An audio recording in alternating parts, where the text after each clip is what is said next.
The Nevada desert didn't forgive the unprepared. Heat shimmered off the sand in waves, twisting the horizon into illusions. A faint metallic crack echoed across the vast emptiness, and a second later, a distant target shattered into dust. The echo rolled back like thunder, swallowed by silence. Captain Elena Ward eased her cheek from the stock of the M2010 sniper rifle and exhaled. The air tasted like dry copper and gun oil. Her eyes, calm and colorless, flicked to the spotting scope beside her. Perfect center shot, 1,800 meters out. Again, she murmured to herself. Behind her, a cluster of Navy SEALs watched with mixed awe and irritation. They were giants, all tattoos and muscle, fresh from deployment, men who'd seen cities burn and friends die. But today, they were trainees. She doesn't even blink, one whispered. She doesn't miss, another muttered, his tone carrying something between respect and resentment. Elena ignored them. She wasn't there to impress. She'd been sent to teach precision, patience, perfection. The kind of discipline that turned men into machines, bullets into fate. But as she reloaded, her hands trembled faintly, an echo of something deeper than nerves. "Targets ready?" The range officer called. She nodded, settled back into position. The scope framed a distant mannequin, nothing human about it, yet she treated it as if it breathed. Her voice was flat when she spoke. Wind, cross left. 2.1 mils. Humidity 6%. Temperature 91. No one took notes. They just listened. There was something in her tone that demanded silence. Not authority, not even confidence, but the certainty of experience. She squeezed. The rifle kicked. A heartbeat later, the target's head snapped backward. The SEALs broke into a low whistle. One muttered, "Jesus Christ." "She's like a ghost." That word stuck, ghost. It had followed her across bases, through dusty training camps, and onto classified rosters. Some said she was emotionless. Others whispered she wasn't entirely real. But she was real. Too real. After the exercise, the men left, muttering about her uncanny calm. Elena remained on the line, alone. The sun began to die behind the mountains, bleeding gold into the desert. She disassembled the rifle in silence, methodical, every movement precise. She glanced toward the east, where the sky bruised purple. Somewhere far beyond that horizon lay Afghanistan, a land she'd never seen but couldn't forget. That was where her father had disappeared, 20 years ago, on a mission classified even to his own unit. His codey name, Marrow. She still remembered the morning the officers came to their farmhouse door. Her mother's scream had carried across the fields, like something breaking inside her. Elena had been 12, too young to understand, old enough to remember every detail. Her father had taught her how to shoot, not for killing, but for clarity. "It's not about hitting the target, Ellie," he'd said once, balancing an old Winchester on her small shoulder. "It's about knowing yourself between the breaths." She'd been chasing that ever since. A desert breeze kicked up dust around her boots. The wind whistled low and dry, like a whisper she almost recognized. She turned her head sharply, as if expecting someone behind her, but there was only the sand, the rifle, and the sound of her own breath. A voice broke the quiet. "Captain Ward." She turned. Colonel Richards approached, his uniform crisp despite the heat. A man built of bureaucracy and bullet scars, he carried the weight of too many classified secrets. "Nice work today," he said, stopping a few feet away. "You've got the SEALs rattled." Elena gave a faint half-smile. "They'll get over it." He chuckled. "They always do. But that's not why I'm here." He handed her a sealed black folder, thick, unmarked except for a red stripe running diagonally across it. The kind of file that never existed officially. Her fingers hesitated before taking it. "What's this?" "Something special," Richard said. "Came down from higher up. They want someone who can handle a long-range situation, extreme distance, complex environment." "Your name came up." She glanced down at the folder. The paper felt heavy, too heavy. "And you're sure it's not a test?" He didn't answer immediately. "Let's just say it's real. And it's not the kind of thing we assign twice." She nodded slowly. "Understood." As Richards turned to leave, he added over his shoulder, "You might want to get some rest tonight. Your wheel's up in the morning." She stood there long after he'd gone, the folder unopened in her hands. The desert had gone silent. No wind, no birds, just the low hum of heat fading from the earth. When she finally broke the seal and opened it, the first thing she saw was a satellite image of a ravine somewhere in Syria. Hostages. Vehicles burned out along a dirt road. Red markers over rooftops. Snipers. Her pulse quickened as she flipped through the pages. Coordinates, call signs, names. And then she saw it. One Cody name underlined twice in black ink. Marrow. The file slipped from her hands. The papers scattered across the sand like ashes. For a moment, she couldn't breathe. The world narrowed to that one word, that one ghost. She knelt, gathering the pages, but her hands shook. It couldn't be him. Her father was declared Kier, officially dead. She'd buried an empty casket.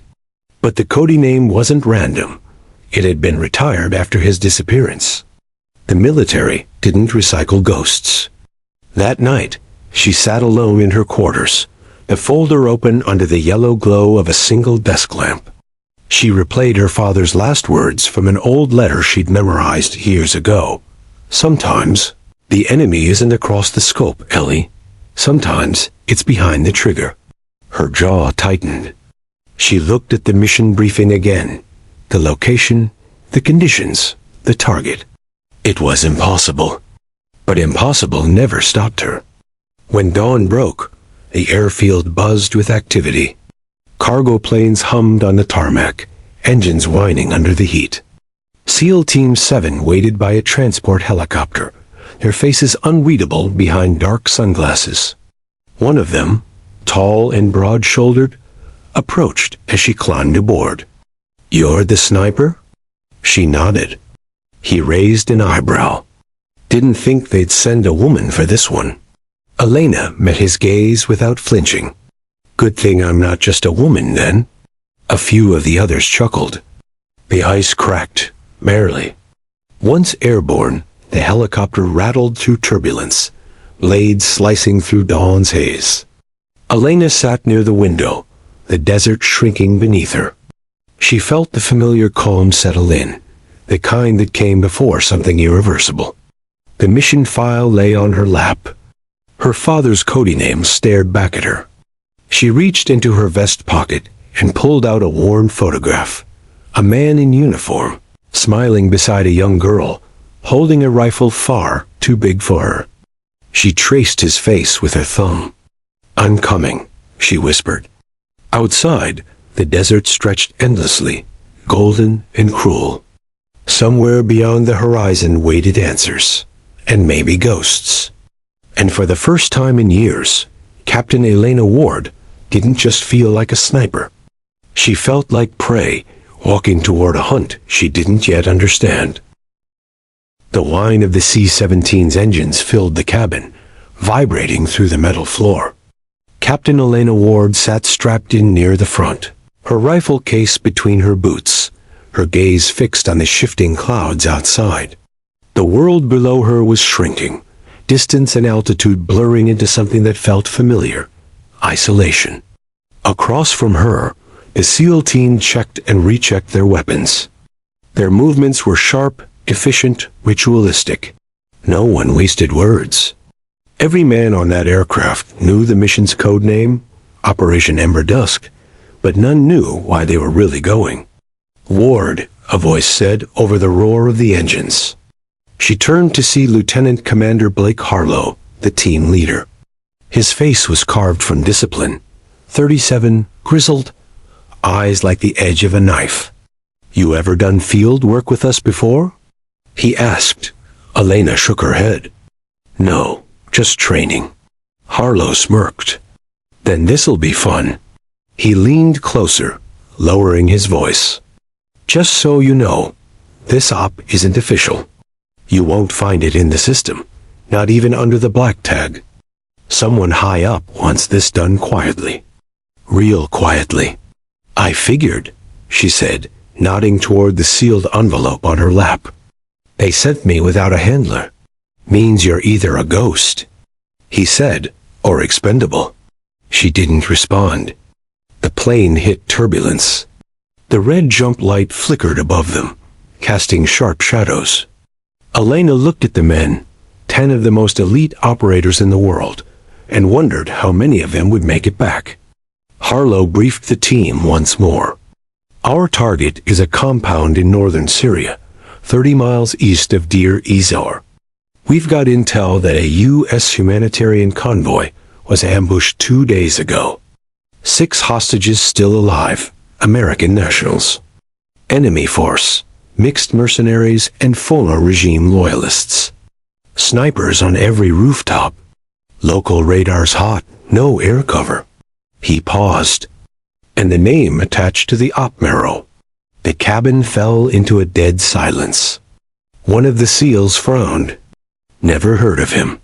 "You weren't supposed to," Harlow said. "Intel calls him a ghost. Former U.S. asset, went dark years ago. No photo, no file, just a Cody name." Elena's heartbeat slowed, the sound of it louder than the engines. She kept her face unreadable. Harlow's eyes caught hers. "You okay with that name, Captain?" She nodded once. "I've heard worse." He didn't push. An hour later, the red light turned green. The ramp opened with a roar of rushing wind and darkness. One by one, the SEALs leapt into the black sky, parachutes snapping open like shadows unfolding. Elena followed, a silent figure swallowed by night. The desert below was colder than she expected. She hit the ground hard, knees bending into the roll, then came up fluidly, rifle case still clutched tight. The moon was a thin silver slice in the sky, barely enough to illuminate the jagged terrain. Through her night vision, she saw the others regrouping, green ghosts against the sand. "Everyone accounted for," Harlow whispered through the cone. "Move." They advanced in staggered formation, crossing the dunes toward the dark valley that cradled the compound. The air smelled of burnt fuel and cordite, the scent of war that never quite fades. Elena moved silently, her steps measured, breath even. The world narrowed to what she could see through her scope: rooftops, heat signatures, glimmers of glass. Every instinct told her they were being watched. "SEAL 1 to Ghost," Harlow whispered. "See anything?" 2 snipers on the eastern ridge. Another on the roof, left corner. "How far?" 2,000 meters. "Maybe a little more. Can you hit them?" She adjusted her scope, aligning the reticle over the faint shimmer of movement. "Not without giving away our position." "Copy that. Hold your fire." The valley below pulsed with enemy chatter, radio bursts, engines, distant laughter. Shadows moved along the walls. Somewhere in the dark, 6 Americans were bound and blindfolded, waiting for help that might never come. Elena set up her position, behind a rocky outcrop overlooking the valley. The SEALs split into 2 teams, flanking the perimeter. Her rifle lay steady, barrel pointed toward the compound's heart. Wind speed, 7.2 miles per hour from the west. Temperature drop, 10 degrees. Humidity shift, minor. She calculated every variable automatically, her mind moving faster than fear. Then, through her scope, she saw it. A man stepping into the courtyard, wearing a tan combat vest with a faded insignia patch. It was barely visible through the static glow of thermal, But she knew that symbol. The same eagle and skull her father's unit had worn. Her breath caught. "Command, this is Ghost," she whispered. "Visual on a high-value individual. Unknown insignia match possible use origin." No response. The radio cracked with static. "Command, do you copy?" Still nothing. The SEALs moved in closer. Elena's scope followed their advance, her trigger finger poised but restrained. Every sense screamed that the mission wasn't what it seemed. Something about the compound layout was wrong. It wasn't a stronghold. It was a lure. Then, without warning, the world erupted. A sniper's round tore past her shoulder, hitting the rock beside her with a burst of stone and flame. "Contact! Contact!" Harlow's voice shouted through the comb. Multiple shooters. Positions compromised. Elena rolled to her left, scanning through the chaos. Tracers ripped the night apart, slicing through the air like white-hot comets. "Ward, status!" "I'm good," she hissed, chambering around. Counter-sniper fire, North Ridge. She squeezed the trigger. Her bullet found its mark. A brief flash, and a body tumbling from the hill. "Nice shot," one of the SEALs yelled. But it wasn't over. Mortar rounds began to fall, the valley lighting up in waves of orange and dust. The radio filled with static, screams, and the sound of chaos. "Pull back," Harlow barked. "We're pinned." Elena kept firing, covering their retreat. Each shot precise, deliberate, honoring. Then suddenly silence. No gunfire. No shouting. Just the ringing aftermath of violence. Through her scope, she saw the compound burning. The hostages were gone. And in the middle of the smoke stood a single figure, tall, steady, watching her. She zoomed in. The figure wore the same insignia again, the one from her childhood. Her father's. "Marrow," she whispered. The man raised his binoculars, staring straight into her lens. For a heartbeat, they were connected through glass and distance. Hunter and hunted, mirror and ghost. Then the valley exploded again, and the figure vanished into smoke. Hours later, the survivors regrouped 3 miles out. 4 SEALs wounded. 2 missing. The mission was chaos, the objective unclear. Command offered no answers. "Who the hell was that?" one of the men asked, voice trembling. Harlow looked at Elena. "You tell me, Ghost." She didn't reply. Instead, she sat in silence, wiping the sand from her rifle. Her hands were steady now, too steady. She stared at the burning horizon, where the enemy compound still smoldered like a wound that refused to close. Her mind replayed that image again and again, the insignia, the stare, the impossible familiarity. Either she'd just seen a ghost, or her father was alive. And this mission, she realized, wasn't about hostages. It was about finding him. She tightened the rifle strap around her shoulder, eyes hardening under the blood-red dawn. "Next time," she whispered to herself, "I won't miss." The wind carried her words into the silence, scattering them across the desert. Another secret buried in sand and smoke. Dawn bled over the desert like a wound that wouldn't close. Heat shimmered off the blackened ridges, and smoke still drifted from the valley where the firefight had torn the night apart. Captain Elena Ward knelt on one knee, scanning the horizon through the dusty scope of her rifle. Every instinct in her body hummed with unease. The radio on her shoulder crackled faintly. Team 2 regrouping. 4 men down, 1 critical. No eyes on the hostages. "Copy," she whispered. She adjusted the dial and stared into the valley again. From this ridge, everything below looked silent, too silent. Buildings half crumbled, debris scattered like bones. The enemy had melted away, leaving behind only smoke and uncertainty. But she knew better. Silence meant movement. Commander Harlow crouched beside her, his face streaked with soot. You saw him last night. You sure it was Marrow?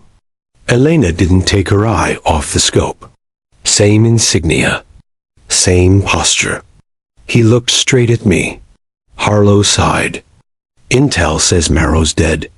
Been dead 15 years. Intel's lied before. He studied her for a moment. There was something unreadable in her tone. Not defiance, not doubt, but a quiet conviction that made him uneasy. What do you need?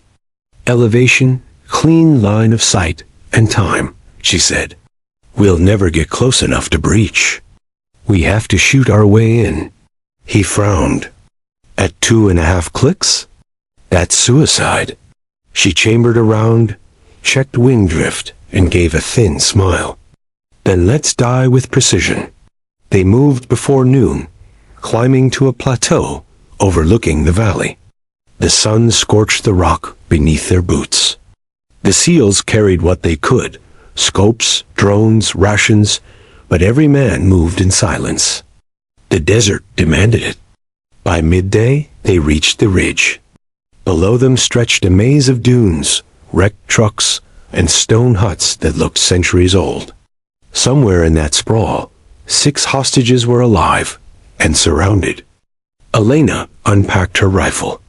The matte black steel gleamed under the light like something alive. She cleaned the chamber, attached the suppressor, adjusted the bipod.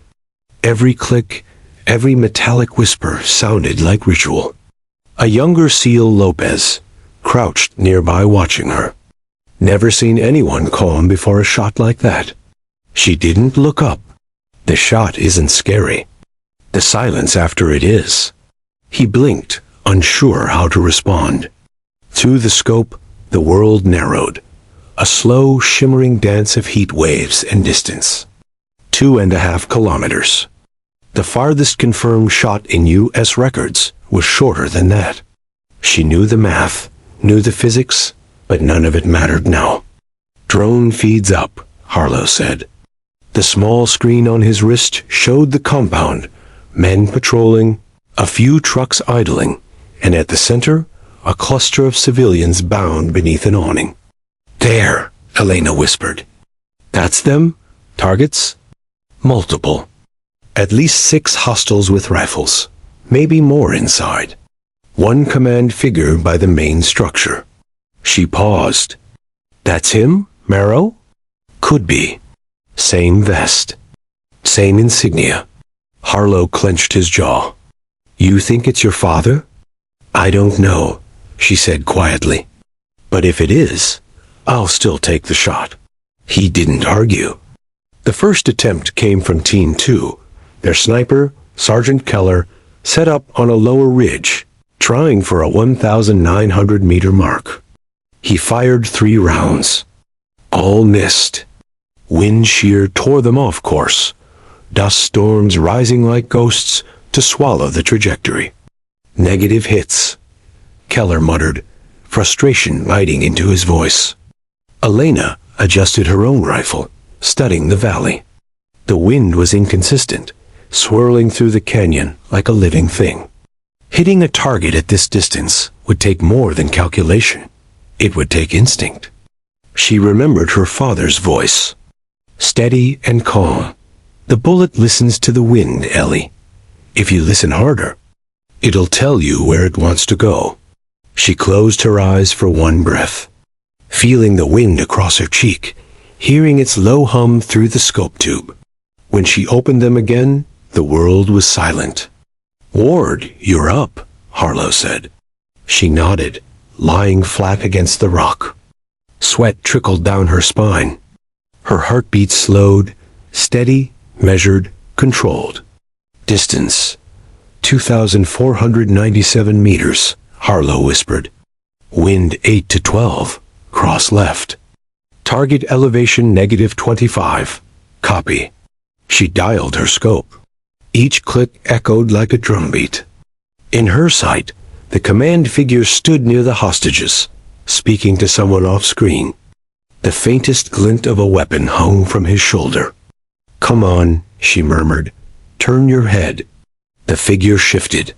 Sunlight caught the insignia on his vest, that same faded emblem. Her pulse spiked. "Permission to fire?" Harlow hesitated. "We don't have positive ID." Elena's finger hovered over the trigger. "We won't get another window." "Hold." A sudden flash erupted near Team 2's position, a mortar round slamming into their ridge. The explosion ripped the comms into static. Screams filled the channel. Elena didn't wait. She fired. The recoil kicked against her shoulder. The bullet tore through 2.5 kilometers of hot air, wind, and time. Through her scope, she watched its invisible line arc and miss. "Impact low," she whispered, adjusting. Another shot. Missed again. The enemy now knew their position. Fire lit up from the valley, machine gun tracers cutting the distance like lasers. Rock splintered around them. "Ward, move!" Harlow shouted. "Not yet," she barked. "I've got it." Her mind raced through wind equations, air density, curvature, spin drift. Then she ignored them all. She relied on instinct, on memory, on the rhythm of her father's lessons. She exhaled. The world shrank to a single heartbeat. "Last shot," she whispered. She fired. Time slowed. The sound vanished.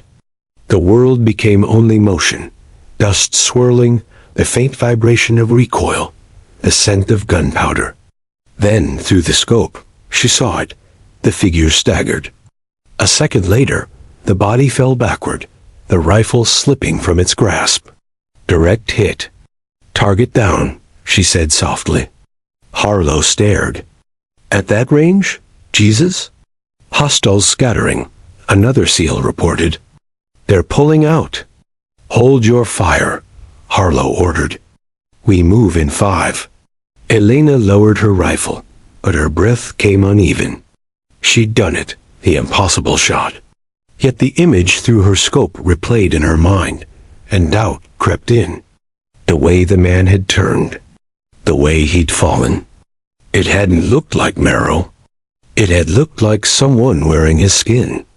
They descended the ridge under cover of smoke. The air was thick with the stench of burned fuel. The compound was half destroyed, bodies scattered in the dust. The hostages were alive, shaken but unharmed. The SEALs loaded them onto evac trucks. Elena moved to the fallen target. The man lay on his back, blood soaking through his vest. She knelt beside him and brushed away the sand. It wasn't her father. The face was younger, hollow-eyed, clean-shaven. But the patch on his vest was real, the same skull and eagle insignia, weathered and old. She turned it over and found something written on the inside in faded marker. For EW, he's alive. Her stomach turned to ice. "Ward," Harlow called. "Birds inbound. We're leaving." She tucked the patch into her pocket, eyes burning with questions she didn't have time to ask. As the helicopters roared in and the SEALs lifted the hostages aboard, Elena looked back once more at the smoldering valley. 2.5 kilometers. The impossible shot. But the message beneath it was clear. Someone wanted her to find Merrill. And now she would. The rotor blades thundered overhead, slicing through the morning haze. Dust rose in swirling clouds as the helicopters lifted off, carrying the rescued hostages and wounded SEALs toward safety. Captain Elena Ward stood motionless on the ridge, her rifle slung across her back, her body coated in grime and the bitter taste of gunpowder. The world below was still burning, black smoke coiling from the shattered compound, like the breath of some wounded beast. She watched until the last chopper disappeared beyond the dunes, the sound fading into an eerie, endless silence. Harlow's voice crackled through her comms. "Ward, confirm you're on Exfil Bird Bravo." She pressed the transmit button, but hesitated. Her eyes drifted toward the body she had shot, a man wearing her father's insignia. That message stitched inside the vest haunted her. For EW, he's alive. Her thumb eased off the button. She didn't reply. Ward, respond. She turned the radio off.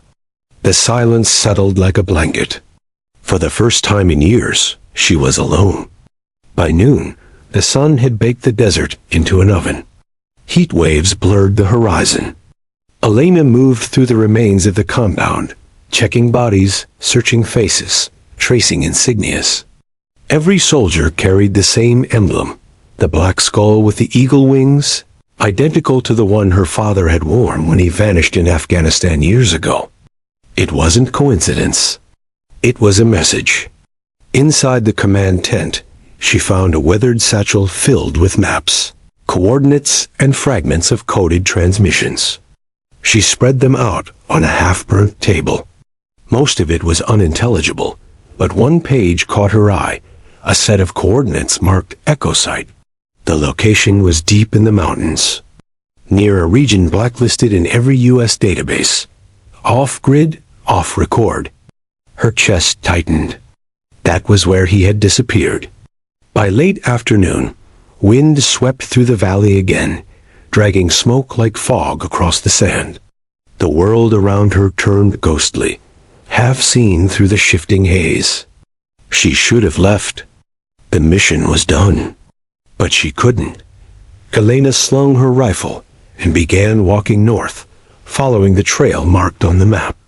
Each step carried her farther from command, farther from logic, and closer to the truth that had stalked her since childhood. She remembered being 9, sitting in her father's garage as he taught her to clean rifles. He had spoken with that calm steadiness that made her feel invincible. "There's no such thing as distance," he'd said, "only precision." When he vanished during a classified op in 2007, they told her he died heroically, saving his unit. But no body had ever been recovered. No records, no closure. Just silence. Now, years later, she had taken a 2,500-meter shot, and someone had answered from the grave. Night came fast. She made camp beside a dry ravine, her only company the hum of desert wind. The stars above were cruelly bright. She brewed instant coffee in a dented metal cup, her fingers trembling slightly as exhaustion began to sink in. The radio hissed again. Static in a faint whisper. ... Ward ... Do you copy?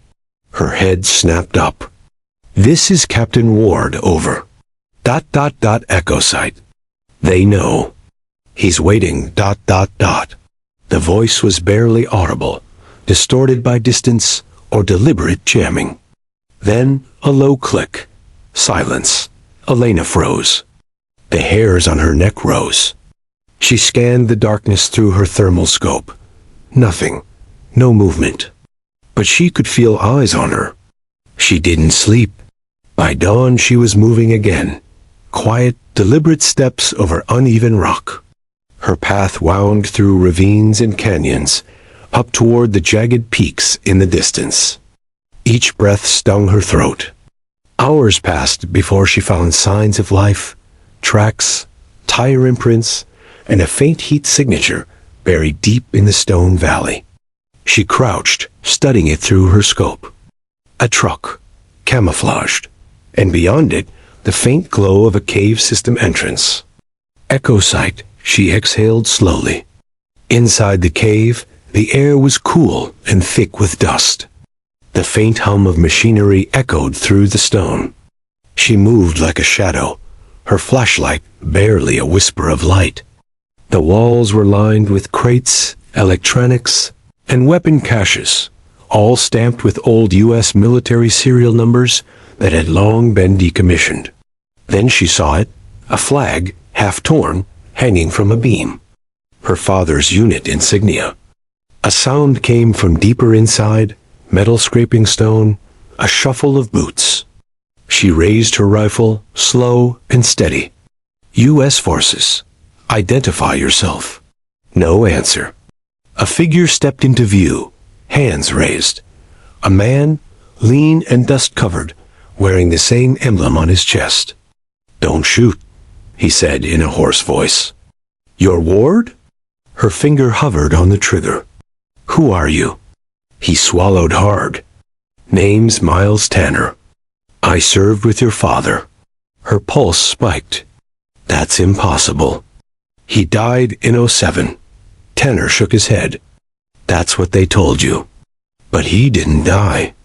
He was taken." Elena stared at him, her mind reeling. Taken by who?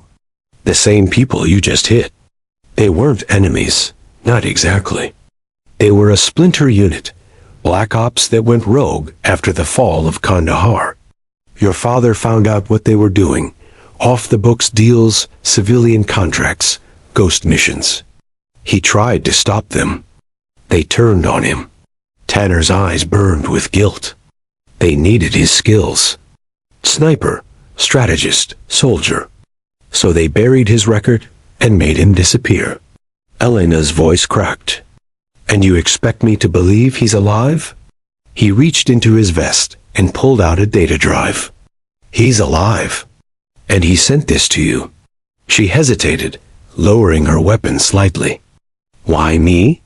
"Because you finished his shot," Tanner said. "And now they'll come for you too." Before she could respond, the cave trembled, a low, distant rumble that grew into thunder. Outside, explosions tore through the valley. "They found us," Tanner shouted. "We have to move." Elena grabbed the drive, slinging her rifle over her shoulder. They sprinted through the tunnels as fire lit the entrance behind them. Stone cracked, smoke billowed, and the entire mountain seemed to roar. They burst out into the open air and into chaos.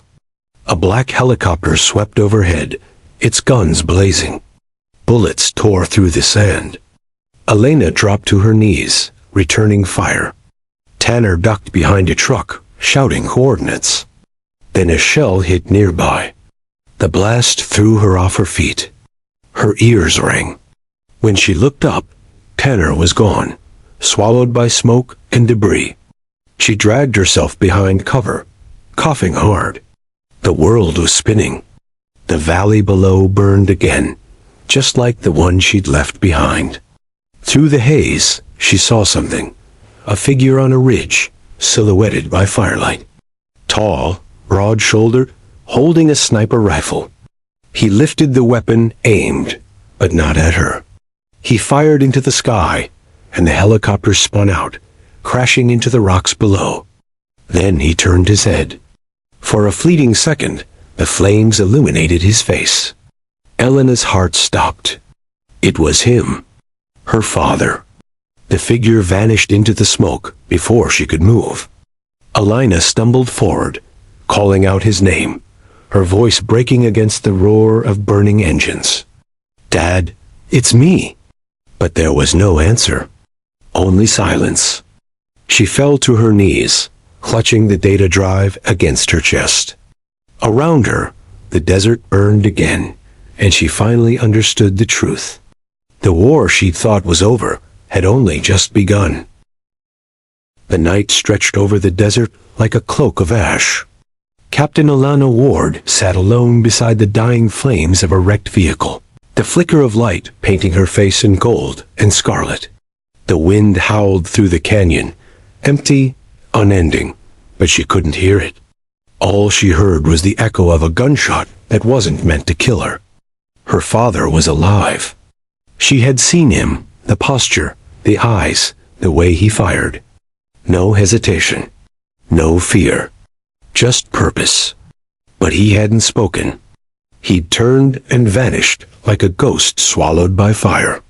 In her hand, the data drive Tanner had given her glinted under the flame. Small, metal, and cold. A single secret that men had died to keep buried. She turned it over again and again, whispering to herself, "What the hell did you get into, Dad?" By dawn, she was moving again. Her boots crunched on gravel as she hiked down the ravine. using a salvaged GPS unit to navigate north toward a known extraction zone. But every step carried a weight she couldn't shake. Her mission log was destroyed, her team gone, her comm silent. She wasn't just off-grid, she was disavowed. When she reached a stretch of road leading toward a derelict airstrip, she spotted an old shack barely standing. A sign hung sideways, fuel and repairs. She pushed the door open, weapon ready. Inside was dust, silence, and a rusted generator. She found a laptop buried under tarp, one of those thick military-grade models that could survive a bomb blast. The hard drive hummed weakly as she powered it on. She inserted the data drive. Lines of encrypted code filled the screen, symbols and coordinates scrolling like rain. Elena frowned. She wasn't a hacker, but years in reconnaissance had taught her a few tricks. She bypassed the first layer, tracing the data packets to a file labeled Project Dominion. The screen flickered. A video opened. Static first. Then, an image. Grainy footage of a briefing room. Men in suits. A map of the Middle East glowing red. A voice spoke from off-camera. Officially, Dominion doesn't exist. It's an independent command structure, privately funded, deniable, and entirely autonomous. We control the contracts, the targets, the missions. Soldiers who vanish are absorbed, repurposed, reborn. Elena's eyes narrowed. Another file loaded, a personnel list. She scrolled, reading names she didn't recognize, until she froze. Ward, Jonathan A., status, active. Designation, Ghost Tier Lead, her father. She felt her throat tighten. Her hand shook as she opened his personnel record. Photos, signatures, missions marked as classified or expunged. The last mission listed was dated 3 months ago. 3 months. He wasn't hiding. He was still working. And worse, he was working for them. The laptop beeped. A red warning flashed across the screen. Unauthorized access detected. Remote lockdown initiated. Elena cursed and yanked the drive free, stuffing it into her jacket. A moment later, the screen went black. Outside, an engine roared. She looked up just in time to see a convoy of black trucks cresting the ridge, unmarked, armored, moving fast. "They found me," she whispered. Bullets tore through the shack a second later, splintering the walls. Elena dropped behind cover, rolling into the dirt as glass shattered around her. She fired back, 3 quick bursts that forced the attackers to duck. Her training took over. Calm, controlled, lethal. She moved low and fast, shifting position, using the smoke and sunlight to her advantage. She hit one man in the leg, another in the shoulder. But there were too many. Ward. A voice barked through a loudspeaker. "Captain Ward, stand down. You are operating outside your chain of command." She recognized that voice. Commander Harlow. Her blood turned cold. "Sir?" She shouted back, disbelief in her tone. "You're leading this?" "Hand over the drive, Elena," he called out, his tone cold, clipped, official. "You're compromised. That intel is above your clearance." She ducked as another bullet pinged off the truck near her. "You're shooting at me." "No," Harlow said, stepping into view from behind one of the vehicles, rifle lowered. "I'm containing a breach. Don't make me treat you as hostile." His eyes met hers, steady but not cruel. Pity, maybe. Or regret. She understood. He wasn't acting on his own. He was following orders.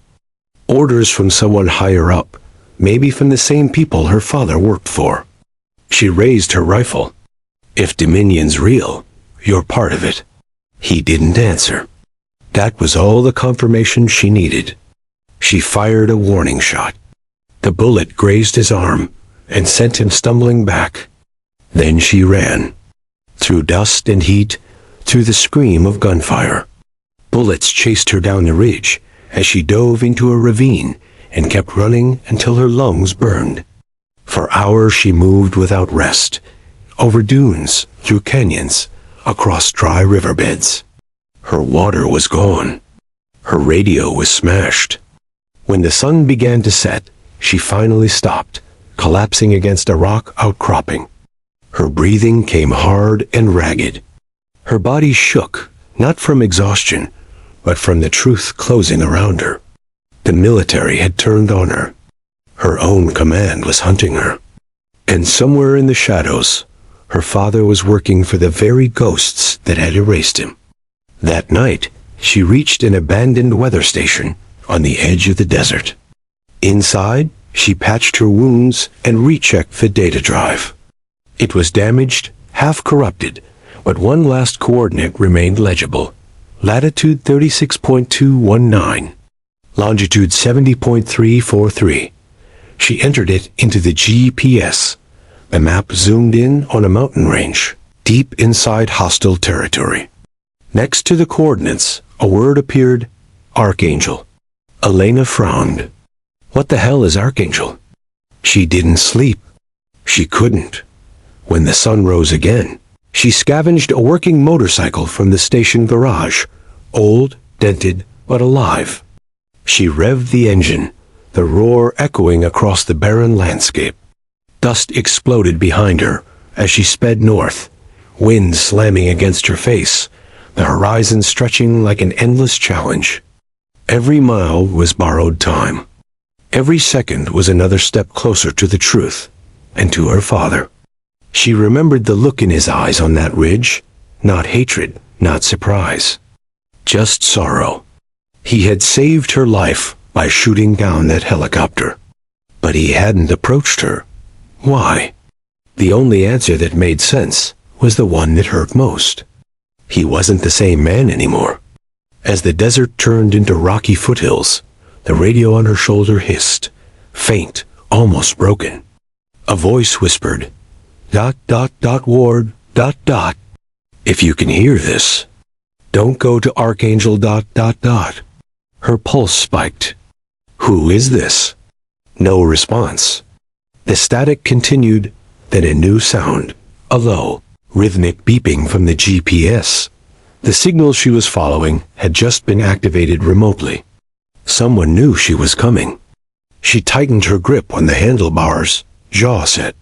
Then they'll know who's coming too. The motorcycle surged forward into the rising sun, a single figure against the endless desert. The hunt had begun.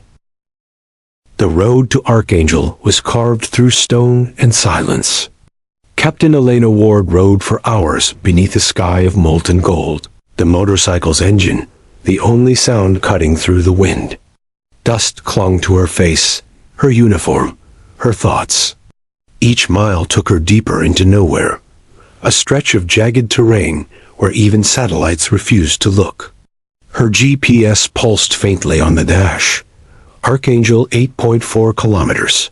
The signal was weak, but steady. She adjusted her pack, gripping the handlebars tighter as the path narrowed into a canyon. The air turned colder. Shadows grew long and sharp. Somewhere ahead, mountains rose like sleeping giants, their peaks lost in cloud. Elena could feel it, the gravity of something wrong. She slowed the bike, coasting to a stop near a ridge that overlooked the valley. There, hidden beneath layers of rock and camouflage netting, was what looked like an abandoned mining facility. A single landing pad jutted out from the mountain's side, floodlights dimmed but functional. Her heartbeat quickened. Archangel. She parked the bike behind a boulder and approached on foot. The silence here was unnatural. No birds, no engines. Just the faint hum of electricity, like the mountain itself was breathing. Elena crouched behind an outcropping, scanning the base through her scope. She counted 2 guards by the main entrance, another on the roof. All in black combat gear, no insignia, no country. Private contractors, she murmured. Or ghosts. She checked her weapon, loaded a fresh mag, and started down the slope. Her movements were slow, methodical, a predator stalking through shadows. At the entrance, she slipped behind a fuel truck, waited for the guard to turn, then moved in. One silent step, one precise strike, her arm wrapped around his throat, a twist, and he went limp. She dragged him behind the truck, took his rifle, and pressed forward. The door hissed open under his ID tag. Cold air rushed out. Inside, Archangel wasn't a base. It was a tomb. The hallways were carved into the rock, lined with fluorescent lights that buzzed faintly. Everything was sterile. White walls, sealed doors, the faint scent of disinfectant. She moved slowly, weapon raised, each footstep echoing too loudly. Then she saw them, rooms filled with equipment she didn't recognize. Machines monitoring brain waves, neural data, and combat simulations projected on screens. Training without soldiers. Her eyes caught a terminal labeled Cognitive Transfer Log. She scrolled through the entries. Subject, Ward, Jonathan, repeated dozens of times. Each session date more recent than the last. Elena's stomach tightened. Her father wasn't just alive. He was being used. Footsteps echoed down the hall. Elena ducked behind a console as two scientists passed, their voices low and hurried. Phase 3's ahead of schedule, one said. The ghost tier algorithm's stable now. What about Subject 1? Still under isolation. He keeps asking for her. The second man frowned. Who? His daughter. Elena froze. The two men disappeared down a corridor. Her pulse thundered. She rose, following their path until she reached a reinforced door marked Containment, Level 3. A retinal scanner glowed red beside it. She stared at it, breathing hard. Okay, Dad. If you're really in there. She lifted the fallen guard's head close to the scanner. The lock clicked green. The door slid open. The room beyond was dim. Monitors lined the walls, each showing fragmented feeds, body cams, drone footage, sniper overlays, as if someone was reliving memories on loop. And in the center, restrained to a chair under harsh light, was a man. His beard was streaked with gray. His uniform was black, unmarked. His wrists were bound, but his eyes were open, sharp, aware, haunted. Dad. He turned toward her slowly. For a moment, neither spoke. Then his voice came, low, steady, and heartbreakingly familiar. Elena. Her chest tightened. She lowered her weapon, taking a step forward. It's really you. He smiled faintly. I told them you'd find me. She crossed the room, tears threatening to break free. What is this place? What have they done to you? He looked around, almost detached. They called it Archangel. Said it was a way to save soldiers, to make them immortal. They upload the mind, map combat instincts, erase emotion. Soldiers without hesitation, without mercy. Her jaw tightened. You worked for them. I built the system, he said quietly. Believed I was creating something to protect lives. But they twisted it. Started replicating soldiers, mercenaries, assassins, ghosts who follow orders without question. When I tried to shut it down, they made you disappear. He nodded once. They needed me alive, but not free. Elena shook her head in disbelief. And all this time, you never tried to contact me? I did, he said, his eyes wet now. That patch you found, the one with your initials. It was a warning. Her throat closed. You were there. The day I took that shot. I had to make sure you survived, he whispered. The moment I saw you, I knew they'd turn on you next. Before she could speak, an alarm blared. Red lights flashed through the corridor. Her father's expression hardened. They know you're here. Then we move, she said, grabbing a knife to cut his restraints. Can you walk? He nodded weakly. We have to reach the control core, level 5. It's the only way to destroy the system. They sprinted into the hallway, alarms wailing around them. Armed guards rounded the corner, opening fire. Elena pushed her father into cover, returning precise bursts. Each shot dropped a man cleanly. Still the best shot I know, her father muttered. Don't get sentimental, she said, reloading. We're not out yet. They moved deeper into the facility, descending through steel stairwells as sirens echoed through the mountain. Explosions rumbled somewhere below, containment doors locking into place. Once we overload the AI core, her father said between breaths, Archangel dies. Every soldier they've made goes offline. But the system will defend itself. How? By using me. She glanced at him. His expression was grim, resigned. I'm still connected to it, he said. My neural signature. If we destroy it, I go with it. Elena stopped dead. No, there has to be another way. He turned to her, eyes full of quiet pain. There isn't. You didn't come here to save me, Elena. You came here to finish what I started. She shook her head, voice breaking. I can't lose you again. He touched her shoulder, gentle, steady, like he used to when she was small. You never lost me. You became me. Gunfire erupted again. They ran. Through corridors filled with smoke, through fire and steel. They reached the core chamber, a cathedral of machines glowing blue, cables coiling like veins. Her father moved to the control panel, typing rapidly. 10 minutes until overload.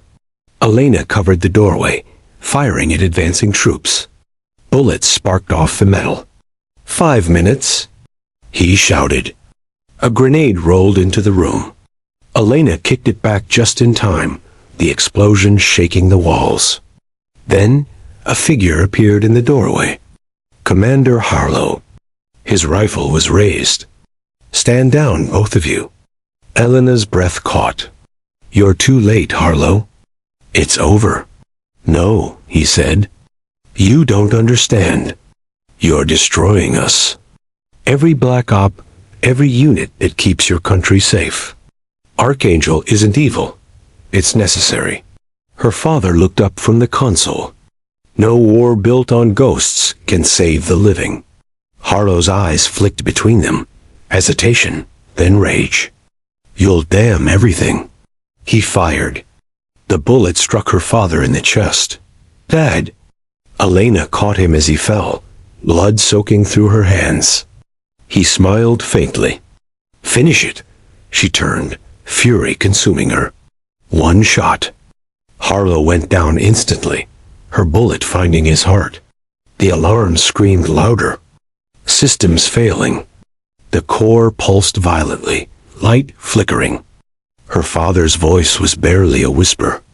Go, Elena. She shook her head, sobbing.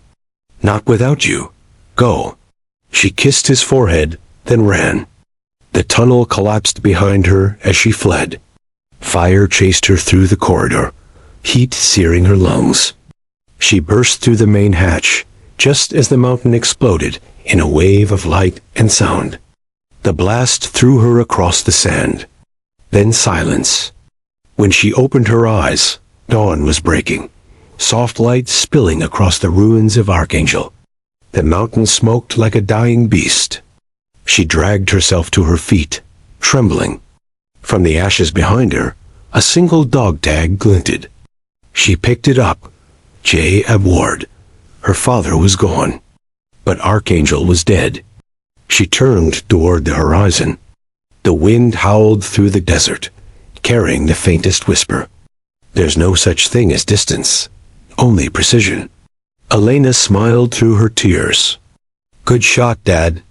She walked away into the rising sun, smoke curling behind her like ghosts fading into light. The desert was quiet, almost unbearably so. Captain Eleni Ward trudged across sand scorched by the morning sun, the wreckage of Archangel still smoldering behind her. Dust clung to her clothes and hair, mingling with sweat and soot. Every step felt heavier than the last, not from exhaustion, but from the truth she carried. Her father was gone, and yet something from him lingered. The explosion had destroyed the facility, but Archangel wasn't just a building. It was data, code, and algorithms, fragments of a Black Ops network designed to operate independently, invisibly, and without conscience. Elena didn't speak. She couldn't. Her thoughts raced through the mission, her father's last words, the death of Harlow, and the warnings Tanner had given her. Every memory collided in her mind like tracer fire in the night. She had to move fast. Archangel's remnants wouldn't just sit idle. Anywhere, someone could be watching, waiting. A low hum beneath her boots caught her attention. She froze. Using the scope of her rifle, she scanned the ridge ahead. Nothing. No soldiers, no vehicles, just shifting sand. Then her wrist radio crackled. Ward, Elena Ward.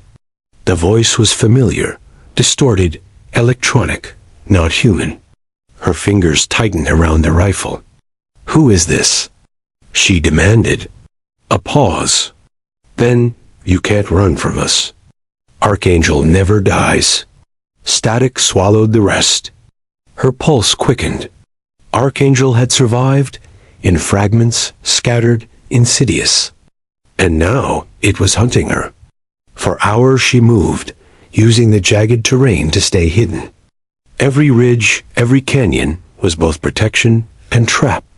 She could feel the system adapting, monitoring. The same AI her father had fought, now learning from her tactics, predicting her moves. By nightfall, she reached an abandoned border town, half buried in sand and decay. She slipped through crumbling buildings, careful to avoid being seen. Her mind ran calculations, the same way she calculated wind, distance, and bullet trajectory. Only now, the target wasn't a person. It was an algorithm, invisible, omnipresent, deadly. Inside one of the buildings, she found a small generator and powered up a laptop salvaged from the ruins of a truck. She inserted the remaining fragments of the Archangel data drive.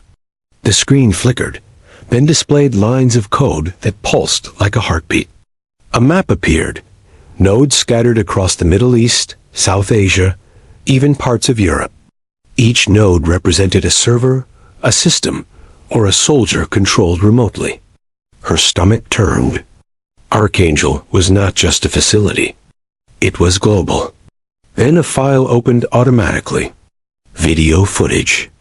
She gasped. It was her father, or what remained of him. Neural signature intact. Ghostly, digital, disembodied. His face flickered, smiling faintly. "Elena?" Her hands trembled as she reached for the screen. "Dad, you're alive?"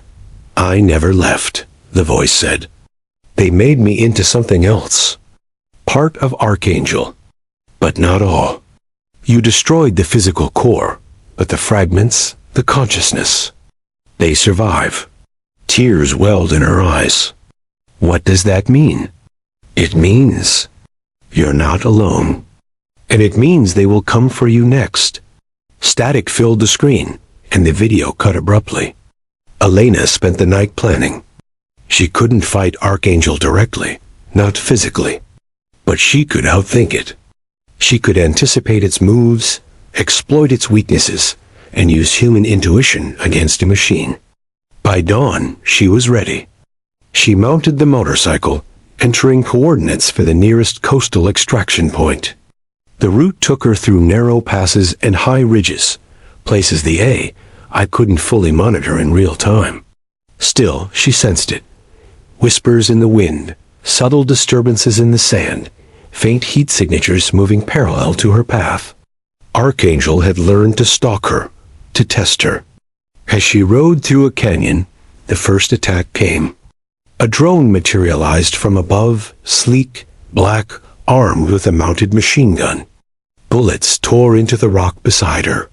She hit the throttle, zigzagging across the terrain, kicking up clouds of dust. The drone adapted quickly, adjusting its trajectory, calculating her speed, predicting her movements.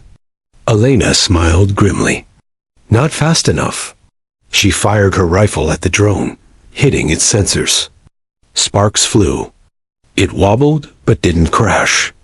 Instead, more drones appeared, a swarm descending from above.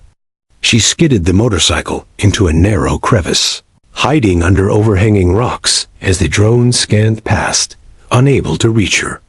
The AI was relentless, intelligent, and now it had her cornered. Hours passed in tense silence. Night fell. She moved under cover of darkness, using shadows and terrain to her advantage. Each movement was calculated, every footstep, every turn, every breath measured. Then she saw them, a convoy moving along the ridge above. Black SUVs unmarked, soldiers inside with advanced optics. The remnants of Archangel. They were tracking her. Elena stopped, heart racing. She knew she couldn't fight them head on. Not with her strength alone. She needed a plan. Using thermal imaging, she plotted their course. The ridge ahead had a narrow section, cliffs on one side, drop-offs on the other.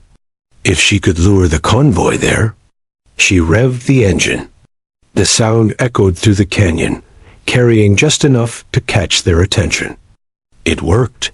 The lead SUV spotted her and gave chase. Elena ducked into a sharp turn, disappearing behind a rock. The convoy followed, but the narrow cliffside betrayed them. Tires screeched. Vehicles teetered. One flipped over the edge. The others slammed brakes, unable to stop in time. She watched as fire consumed the wreckage, heat painting the canyon walls in orange and black. She exhaled slowly. One strike. One calculated move. But there were still more. By dawn, she reached the coast. The GPS indicated a small fishing pier, a potential extraction point. But she wasn't alone. The remnants of Archangel had tracked her. Soldiers, drones, and surveillance systems were converging. The AI wasn't just attacking. It was hurting her, testing her, shaping the battlefield. She dismounted the bike, taking cover behind crates. Waves crashed against the pier, spraying salt and wind into her face. Her father's message replayed in her mind. You're not alone. She looked out to the horizon. Somewhere in the digital shadows, he was watching, guiding, connected. Her fingers tightened on her rifle. The war wasn't over. Not by a long shot. She wasn't just running anymore. She was preparing to strike back, to hunt the hunters. And this time, she would finish it on her terms. The waves crashed violently against the pier, thrashing wood and metal like a furious sea. Captain Elena Ward crouched behind a stack of crates, rifle poised, eyes scanning the horizon. The early morning fog made shadows long and ghostly. Somewhere within those shadows, Archangel's remnants waited, soldiers, drones, and the fragments of the AI her father had fought for years. But this time, she wasn't running. She was hunting. Her father's voice echoed in her mind. You became me. The thought steadied her. She had learned his lessons. Patience, precision, anticipation. Every move the AI made, every tactic, every trap could be predicted if she stayed calm. From the fog, movement emerged, figures advancing along the pier.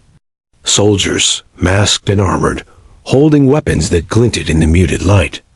At their center, a control drone hovered, projecting a faint holographic display of Archangel's surviving nodes.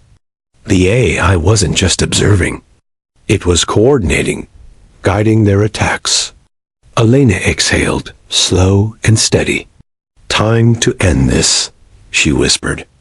She moved, low and silent, sticking to the shadows. Each step was deliberate. Each heartbeat measured. A drone detected movement.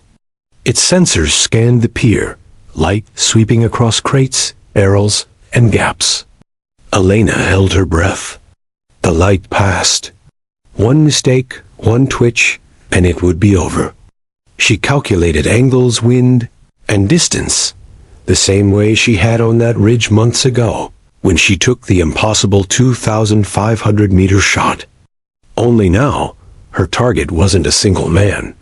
It was the culmination of her father's lifelong fight, a ghost network of soldiers and algorithms.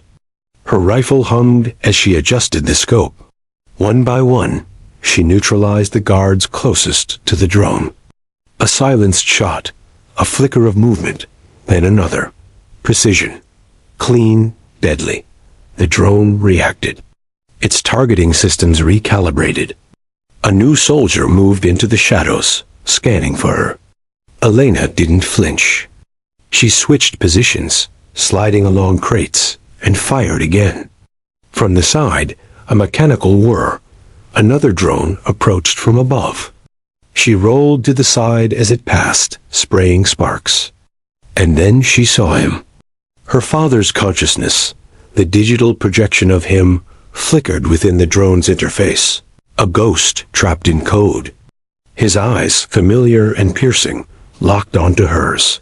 "Elena, you have to finish it," the voice said, distorted through static. Her heart pounded. "Dad, stay with me.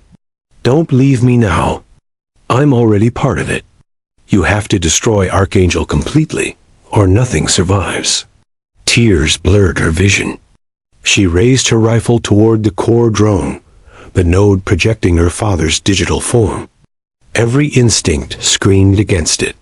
She had killed targets before, men and machines alike, but this... "You can do it," he whispered. "Trust yourself, precision." She exhaled, remembering the ridge, the shot, the ridge that had started all of this. Every lesson her father had taught her, every calculation, every instinct, came together. She adjusted her scope, accounting for wind, distance, and moving targets. The drone hovered slightly to the left. Her hand shook, but only momentarily. Then she squeezed the trigger. Time slowed.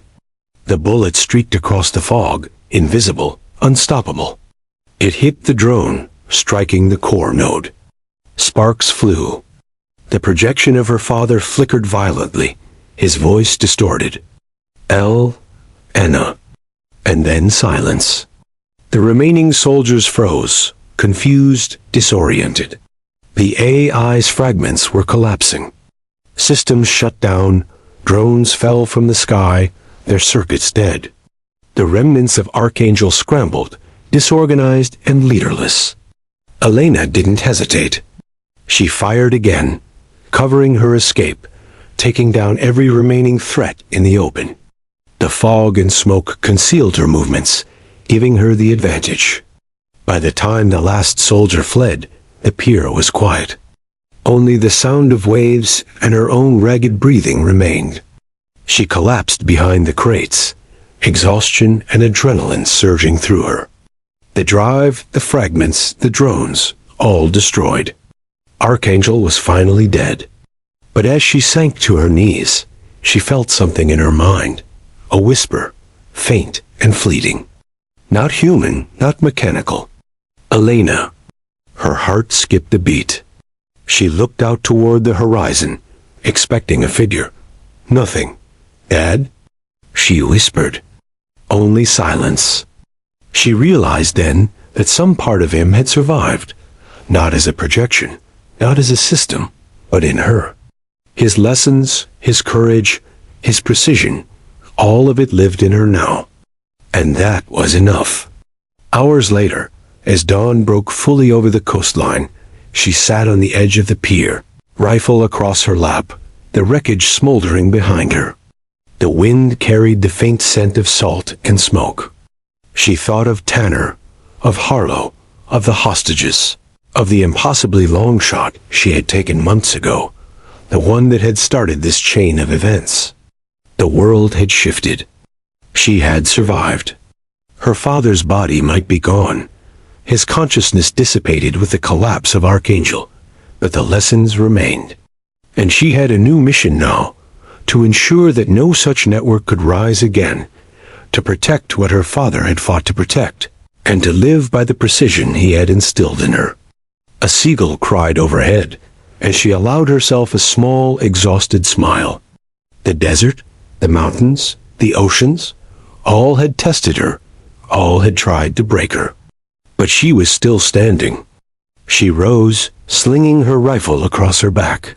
She didn't know what the future held, but she knew she was ready. The impossible shot had been taken. The impossible war had been survived. And Captain Elina Ward walked out of the smoke alone, carrying the weight of a father's legacy and the promise of her own. The world was silent again, but she was not.